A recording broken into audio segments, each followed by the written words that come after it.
Conexão CNN. Conexão CNN de hoje com a Thaís Arbex, Yuri Pita e Leandro Rezende. Bom dia para você, Thaís. Alô, Thaís? Bom dia, Leandro. Tá me ouvindo bem, Thaís? Bom dia, Nonato. Bom Tá dia, ouvindo? agora sim. Leandro, Tudo bem? Tudo bem, Leandro? Bom dia. Ô, Nonato, bom dia para você, bom dia para todos os nossos ouvintes, colegas aqui também. Yuri Pita, como vai? Bom dia. Salve, Nonato, salve a todos. Yuri, nós já noticiamos aqui hoje que tivemos a chegada de insumos para a produção da Coronavac, ou seja, a gente vai tendo aí um ganhar forma no que diz respeito às vacinas e à sua produção para o combate à pandemia, ainda que seja sempre bom a gente lembrar, ela continua entre nós, né, Yuri? Pois é, a pandemia está entre nós, ainda são necessários todos os cuidados ali de distanciamento social, isolamento, etc., a despeito do que algumas autoridades, volta e meia, dão a confundir em algumas declarações públicas. Essa questão da vacina é importante, Nonato, porque a Coronavac, que hoje chegou um segundo lote, conforme o governo do estado de São Paulo, é a que está em estágio mais avançado dentro daqueles primeiros parâmetros que a Anvisa, a Agência Nacional de Vigilância Sanitária, anunciou ontem para uso para autorização emergencial de uso dessas vacinas, ou seja, a vacina que o Brasil eventualmente venha a utilizar num plano de imunização contra o coronavírus, contra a Covid-19, um dos critérios que a Anvisa estabeleceu é que essa vacina tenha sido testada no Brasil, e aí a Coronavac é uma das 4 que passou por isso, por testes clínicos, está sendo testada em voluntários no Brasil, e também só vai poder ser aplicada essa vacina nos públicos que foram testados nesses testes clínicos. Então, a gente começa a ver, tomar um pouco mais de concretude o plano de vacinação, ainda que o Brasil esteja num patamar bem mais anterior, né, bem mais inicial do que, por exemplo, o Reino Unido, que já autorizou o uso de uma vacina, a vacina da Pfizer-BioNTech, e que vai começar a vacinar os seus públicos prioritários nos próximos dias. Ô, Thaís, e falando em Coronavac, a Anvisa deve receber hoje estudos a respeito dessa vacina também, né?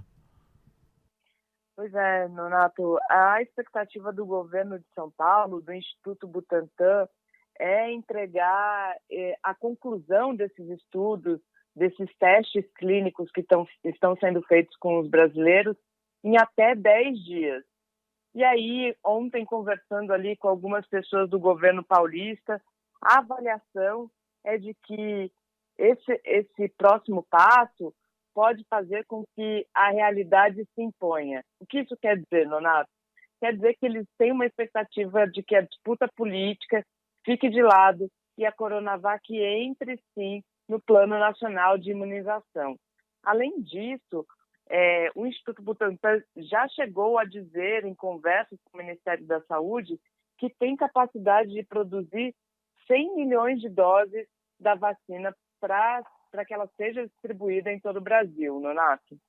Que já é um volume interessante. O Leandro, nessa discussão toda, nós tivemos a informação do Reino Unido, né, da Inglaterra, utilizando a partir da semana que vem a vacina da Pfizer-BioNTech, que o governo brasileiro também não descartou completamente ainda, né, Leandro?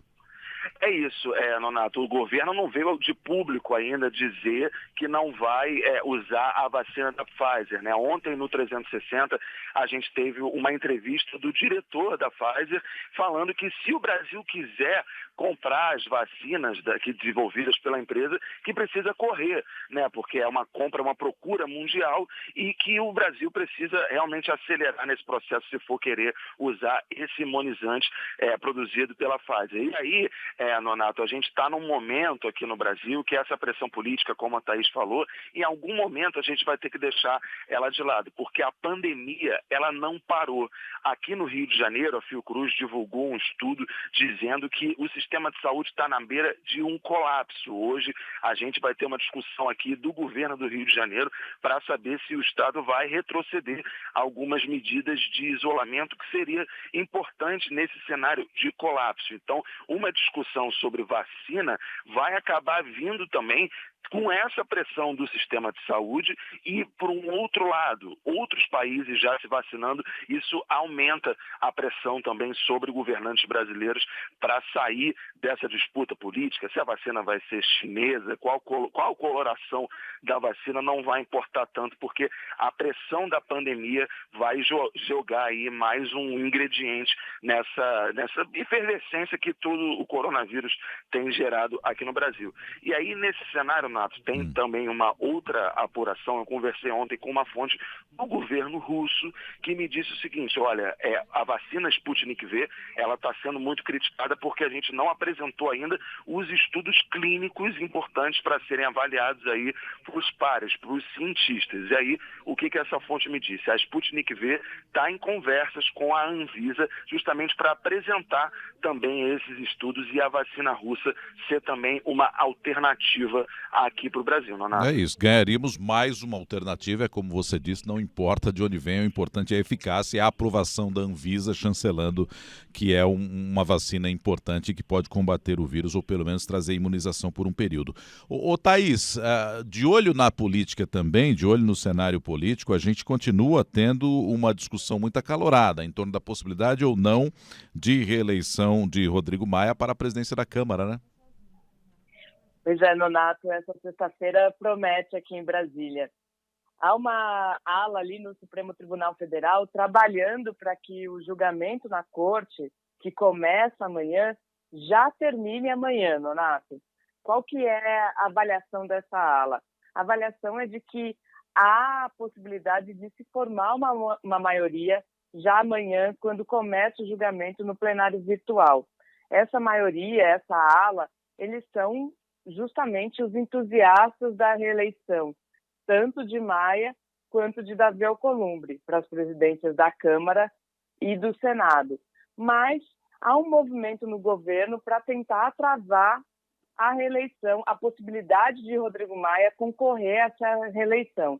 Alguns militares têm atuado para que essa trava seja imposta ali no Supremo. Nonato, amanhã, sexta-feira, não vai sextar tão cedo. Pois é, mas eu não sei não, hein, Yuri? Dá para acreditar que esse julgamento possa terminar amanhã, né? Ou seja, é muito importante. Normalmente a gente acompanha um certo arrastar no que diz respeito a uma decisão dessas, né? Pois é, o plenário virtual do Supremo, Nonato, tem prazo de uma semana para que os ministros depositem eletronicamente os seus votos, mas dada a importância do tema, tudo que está andando e o que está parado no Congresso Nacional por esse impasse político de disputa de poder entre o grupo de Rodrigo Maia, o grupo de Arthur Lira, outros deputados que têm interesse no mesmo cargo de presidente da Câmara, e também o impasse no Senado, essa expectativa se Davi Alcolumbre vai poder ou não ser reconduzido, dada todo esse contexto, não é de todo improvável que pode até acontecer isso de logo os ministros quererem resolver já no primeiro dia essa questão. E aí eu jogo luz, Nonato, sobre o cenário do Senado, que foi onde eu me debrucei um pouco mais nos últimos dias. Existia, até a semana passada, parecia haver um clima mais favorável, ventos mais favoráveis ao senador Davi Alcolumbre, e agora, não que ele deixe de ser o favorito, mas o cenário não está tão tranquilo quanto se imaginava. Não há um céu de brigadeiro para a recondução de Davi Alcolumbre. Muito pela crise, pela forma como ele conduziu a crise do apagão no Amapá, estado natal dele, e que ele tem interesses políticos e deixou o Senado em segundo plano na avaliação de alguns senadores. Houve manifestações importantes de algumas pessoas, e ontem o senador Alessandro Vieira, do Sergipe, me falou uma frase importante sobre esse julgamento do Supremo Tribunal Federal, que a título de tentar dar alguma estabilidade institucional no Congresso, o Supremo tenta defender aí reeleição de Rodrigo Maia e Davi Alcolumbre, ou pelo menos é a versão majoritária, mas acaba abrindo caminho para outras instabilidades institucionais, tornando a reeleição um dispositivo que muda ao bel prazer, conforme a conjuntura, e isso é muito complicado, é muito discutível numa democracia. Yuri, obrigado, viu? Até amanhã. Até amanhã, um abraço a todos. Valeu, Leandro, um abraço. Valeu, Nonato, um abraço a todos, bom dia. Obrigado, Thaís Arbex, até amanhã. Até amanhã, Nonato, bom dia a todos. Esse foi o nosso Conexão CNN de hoje, aqui no CNN Manhã, em